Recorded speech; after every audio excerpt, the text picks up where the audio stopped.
நீங்க உங்க ரிலேட்டிவ் யாரோ கல்யாணி கேட்டாங்கன்னு சொன்னீங்களா அவங்க உடனே வர சொல்லுங்க. நீ போதும் நிறுத்துமா. நான் ஏய் சும்மாரி, ஏமா இவ்வளவு அடமண்டா இருக்கீங்க? நீங்க தான் எங்களை பெத்தீங்க, நான் இல்லன்னு சொல்ல. அதுக்காக எல்லா முடிவுமே நீங்க தான் எடுக்கணும் இல்லையாமா? இவளுக்கு 22 வயசு ஆகுது. டெக்னிக்கலி அவள் லைஃப் ஸ்டார்ட் ஆகிற வயசு. இந்த வயசுல என்ன தேவைன்றது நம்ம எல்லாரும் விட அவளுக்கு தான் அதிகமா தெரியும். இவ காணும்னு திரும்ப வந்தா போதும்னு இப்ப திரும்பி வந்தோடனே மறுபடியும் நீ நினைச்சதே பண்ணணும்னு நினைக்கிறல. இப்படி இருந்த பசங்க ஃபேமிலியோட லவ் முக்கியம் தான் நினைப்பாங்க. ஏன்னா 22 வருஷம் வளர்த்த நம்மளே புரிஞ்சுக்கல, நேத்து வந்தா ஒருத்த புரிஞ்சுக்கிட்டே போதாமா செய்வாங்க. பிடிச்சது தடுத்துங்க ஆள் நாங்க இல்ல. பெத்தவங்களுக்கு ஒரு பயம், பிள்ளைங்களோட வாழ்க்கை நாசமா போகுது. சரியோ தப்போ அதை அவ முடிவு பண்ணிட்டுமா. காலம் ஃபுல்லா நீங்க இருந்து ஒன்னு அவளை காப்பாத்த போட்டுங்க. இது அவ லைஃப், அவளை டிசைட் பண்ண விடுங்க.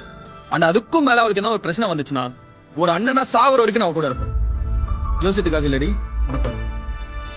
எப்பதான் அம்மா விட்டு வச்சேன் நானும் கூட பேசுறாங்க வந்து கூடவே வந்து பத்திரமா பாத்துக்கலாம் சொன்னா அம்மா விட்டுட்டாங்க.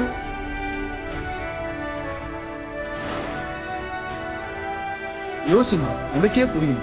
பெரியவனா சொல்றான்ல, ஒரு சான்ஸ் கொடுத்து தான் பாப்போமே. இங்க வாடி.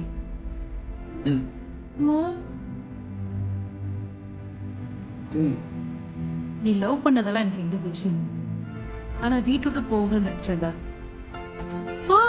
அப்போ உனக்கு என்ன ஓகேவா? அந்த பையன் பேசி நம்ம தேங்க்யூ so much.